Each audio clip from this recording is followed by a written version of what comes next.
with Grandma Phyllis, and they're going to make lefse. For Grandma. Hence name Grandma. Flatten it out like this. Not real hard on it. Oh, So okay. it don't stick. That works. Is that good? Yeah. Okay. Lightly. Oh no, I found it. It looks like a baby one, doesn't it? Oh, that's working. Just do it really quick so it can. Otherwise, it's gonna be nice and It's warm. okay. I'll just. It's like clay. Remember back. Remember the olden days of a single shot. That wasn't very long. Feels like it. Oh yeah. It was a single shot. Like So Phyllis, who taught you to make lefse? Kurt. Kurt did? Yeah, Grandpa. The Norwegian taught the Irish woman how to make lefse. Yeah. Mom, how come you got red hair? You're not Irish. No, I'm Swedish. Oh. Oh! I know someone who's Swedish from TV. And she's not a real person, but you know. So Amy Phyllis, you were Farr. telling us a little bit earlier how you use the like the slats from the window shades. Yep. This is good, right, Grandma? That's what we used to turn it. We didn't have fancy sticks. Okay. So right.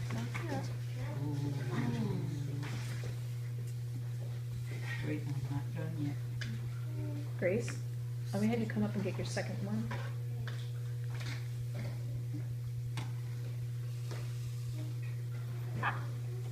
So I do this. Yeah, roll it slowly. And this is, yay, Family business. family business. Yep, So this you is just- Grandma Phyllis and Grandpa Kermit's lefse griddle. This one's ours, right? Yeah, we own one too. There it is.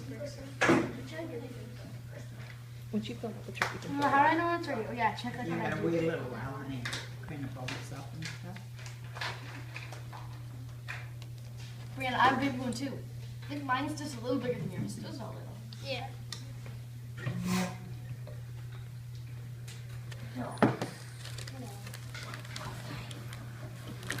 So Ellie, tell us, do you like lefse? Who doesn't? What do you like in your lefse? Cinnamon, sugar, and butter like every other cool person in the world. Yes. Oh, Brianna, you're doing both? Like So Ellie, what kind of holidays do you have lefse at, Ellie? Christmas, Thanksgiving, and all the. And that's and the sometimes birthdays. Not a lot though. So that's Easter. Easter. Ellie and all Lots the of Ellie, big holidays. and all the above. That'll be a movie. So Ellie, if you could ask Phyllis, Try again, I'll see. Can I? There you go. Help me. okay, is it ready? I got. Oh, it's all in the wrist. See, it comes down from the family business. Raise your hand if you like. So, Ellie, if you could ask Grandma any question about when Grandma was working up, what would you ask her? Growing up, Yeah. what was World War II like? What was what? World War II like? She's not. I didn't understand. What was World War II like? Slow down. World Ellie. War II. Well, I was 11 years old when they declared war. All I knew was I was really scared. Did you have to like? Did you have to like hide a lot in your house when you? And then Was it bombing? we didn't have electricity at our house, but we had an old radio, and it had batteries in the back, and the wires we'd have to go back and wiggle the wires to be able to get the news. And so I had my uncle that lived with us, and he was about the age where they were drafting all the guys to go to the war, and I was so afraid for him. And I'd lay in the bed and look out the window when the mail came, and when he'd read the mail, and I'd look to see if he looked scared, if he got his letter that he had to go to the war. Oh. But I was scared. That's all I knew, because we couldn't see it on TV or knew what was going on like you can nowadays. Were you ever bombed? Huh? You know, like, was your town ever bombed? Was like for sure the East Grand Forks bombed ever? No, no. Oh, That's good. I think, Ellie, is yours done? No. I think it might be Ellie. Otherwise, you can slide it on that one, and then Doesn't seem like it. you can put yours on this So one. I just do this? Here, Ellie, I think you're done. Put it on there. No. It's done, honey. It's done, honey. Put it on there, and then you can put butter and then whatever toppings you want. Can I cut it in half? It's up to you.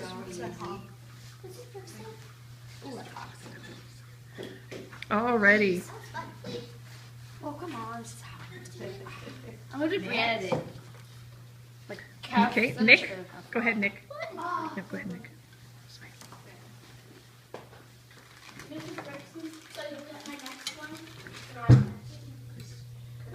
No, don't ask.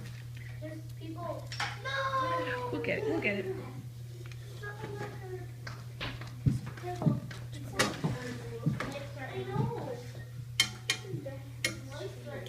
So, Ellie, what do you think? What's your favorite cinnamon sugar? I've never tried sugar before, so It's an experience. Alrighty. So, this is what I want you to do, Ellie. I want you to go by Grandma. let me finish. Okay. Let me roll it up, and then I can like start eating shot.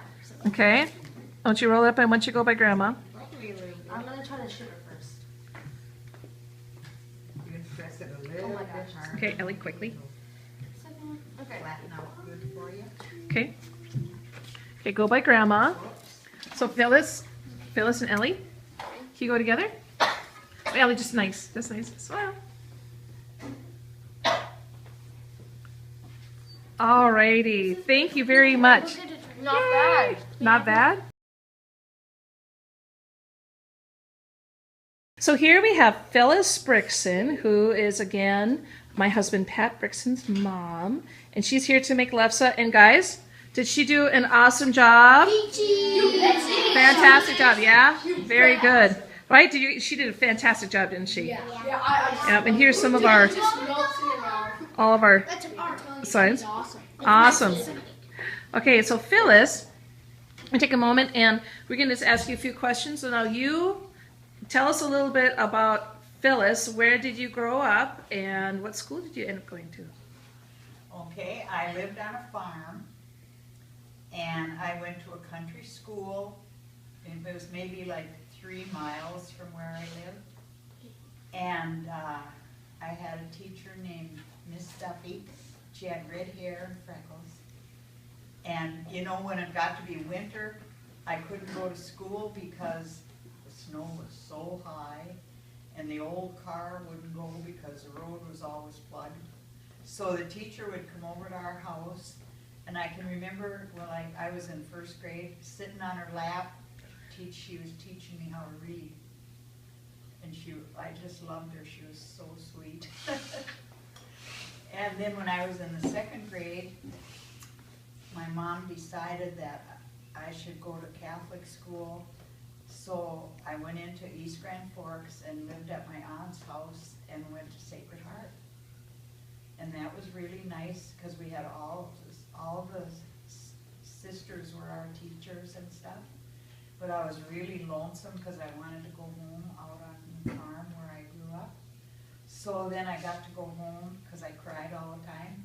And then I stayed out there and I went to school in Fisher till I was in the 7th grade. I could go on the school bus. I have to walk a mile to catch the bus. And the first bus that I went on, it was just square, orange bus. And they didn't have any heaters in the bus, but they had charcoal burners that we put our feet on. They were just little squares like this, and they had the charcoal burning in them, and you just put your feet on there to keep your feet warm. And so then when I got in the 8th grade, I went back to Sacred Heart, and I was really happy because I knew all the kids from when I was in the 2nd grade.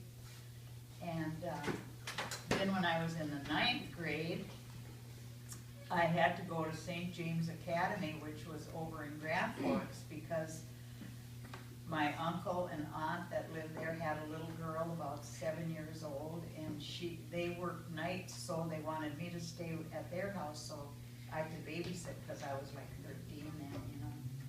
So I did that, but I didn't like it there because St. James didn't like Sacred Heart, and I did. You know, there were really rivalries in their games and stuff. So I managed to live through it. And then I got to go back to Sacred Heart for 10th, 11th, and 12th grade. So I graduated from Sacred Heart just like Mrs. Rickson did. Yay! And then I got married and had a family and lived in Fisher. You want to tell them? I always like your Sacred Heart stories. Oh, with the big, the bad one? You gotta tell them that one. I can tell it. You can tell it. Don't do this when you get to school, high school. My friend and I skipped school one day. And we'd have an hour off at noon because they didn't serve lunch in school, so we had to go home for lunch.